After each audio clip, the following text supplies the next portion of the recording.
โอเคสบายดีนะมื้อนี้อาจารย์ก็จะมาสอน EPS ให้กับน้องใหม่นะวันนี้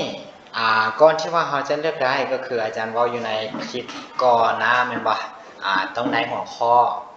ดีๆก่อนพวกเขาจึงจะไปเลือกได้ฉะนั้นมื้อนี้เราจะไปเรียนเติมนะอยู่ในบนนี้หัวข้อเขาจะว่าอี사람의형과อาจารย์จะเปลี่ยนสีก่อนนะฉันจะเปลี่ยนเป็นสีโอเคเพราะว่า이사람의형과동생은몇살차이가납니까แปลว่าอะไรกรณีนี้เขาจะเป็นอะไรกลับมาเขาจะชื่อก็คือเขาจะเป็นตั้งแต่บนนี้กลับมาก่อนนะ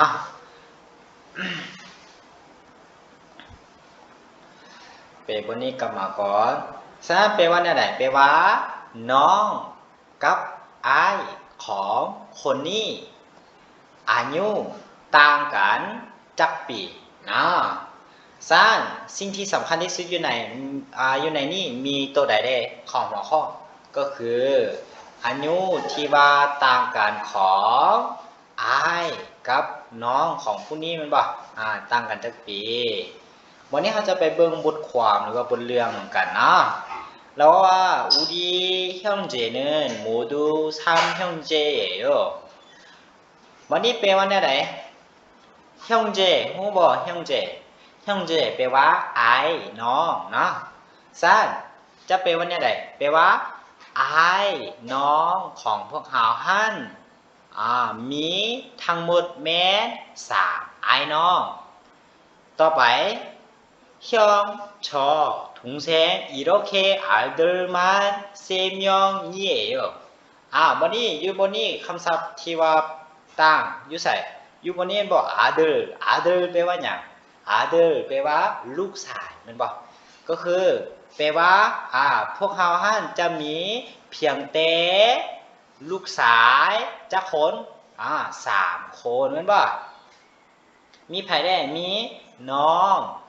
ค่อยและก็อายแม่นบ่วันนี้ประโยคต่อไป형은 저보다 3살이 많고อยู่บนนี้สำคัญอยู่แม่นบ่ฉะนั้นจะเปลี่ยนสีใส่ก่อนนะเพราะว่า형은 저보다 3살이 많고แปลว่าหยังแปลว่าอายอายุหลายกว่าโพดาไม่ไว้ก่อนมันบอกกว่าค่อยจักปีเซซ่าจักปี3 ปีมันบอกก็คือหลายกว่าค่อย3 ปีอยู่บนนี้มันบอกวันนี้เป็นยังต่อไป동생은 저보다 2살이 적어요แปลว่าอะไรอันนี้ก็สำคัญอยู่มันบอกฉะนั้นอาจารย์ก็จะทาสีกันนะฉะนั้นแปลว่าอะไรแปลว่าน้องอายุช็อกตาแปลว่าน้อยกว่ามันบอกก็คือน้อยมันบอกสั้นอายุน้อยกว่าค่อยจักปี2 ปีมันบอกอายุน้อยกว่าค่อย2 ปีวันนี้ต่อไปประโยคต่อไป어렸을 때는 서로 많이 싸웠지만เขาจะแปลอันนี้กลับมาก่อนนะเพราะว่ามีไวยากรณ์เสียงประโยคอยู่นี่สั้นแปลว่าอย่างตอนอย่างน้อยแม่แค่อย่างเถียงกันหรือว่าตีกันตลอดหรือว่าตีกันหลายนั่นบอกแต่ว่า지금은 아주 사이가 좋습니다แปลว่าแต่ว่าเดี๋ยวนี้ความสัมพันธ์ท่านมันดีหลาย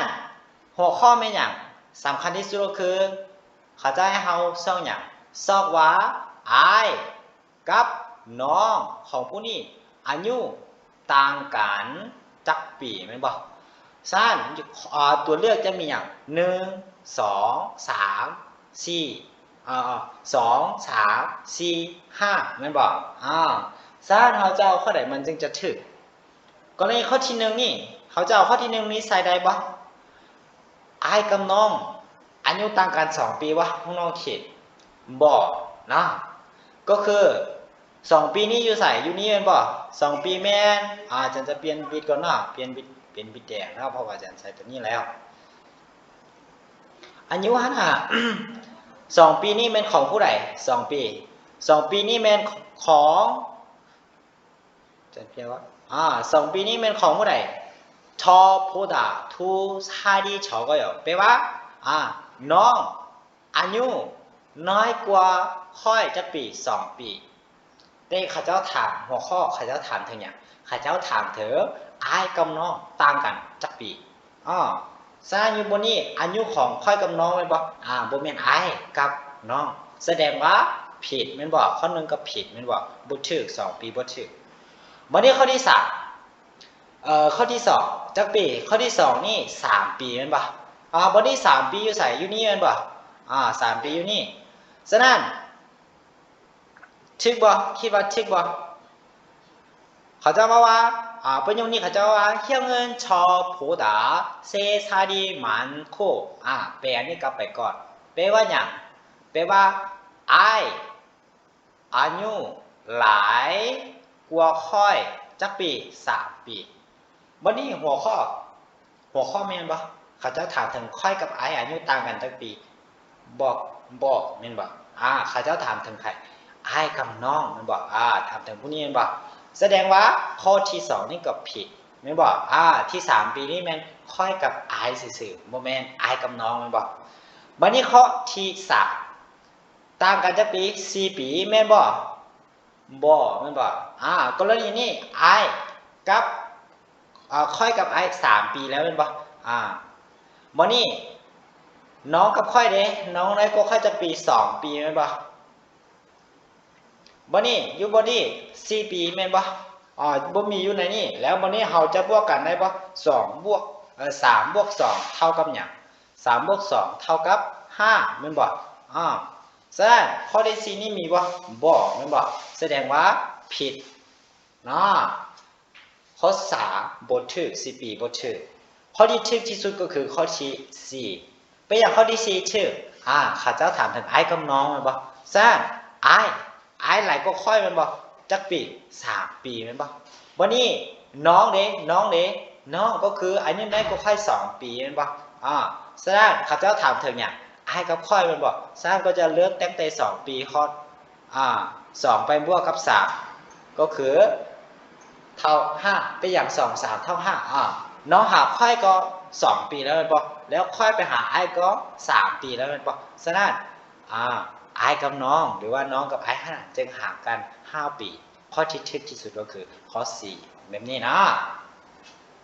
โอเคเป็นยังไงยากอยู่บ่ถ้าว่าเบิ่งเพลินๆหรือว่าเบิ่งโดยผ่านๆแม่จะชื่อคนนึงเด้ข้อ3นี่แบบนี้บ่ถ้าว่าน้องๆนักเรียนที่ว่าเปบ่ค่อยได้เชื่อแบบนี้เนาะมันก็จะยากอยู่เนาะแต่ว่าสิ่งที่สำคัญที่สุดก็คือพวกน้องต้องเบิ่งหัวข้อเนาะถ้าพวกน้องได้หัวข้อหรือเข้าใจหัวข้อดีๆแล้วก็บ่ยากเนาะพวกน้องก็ใกล้ๆจะเสร็จแล้วตั้งใจอาจารย์หวังว่าจะผ่านนะหมดทุกคน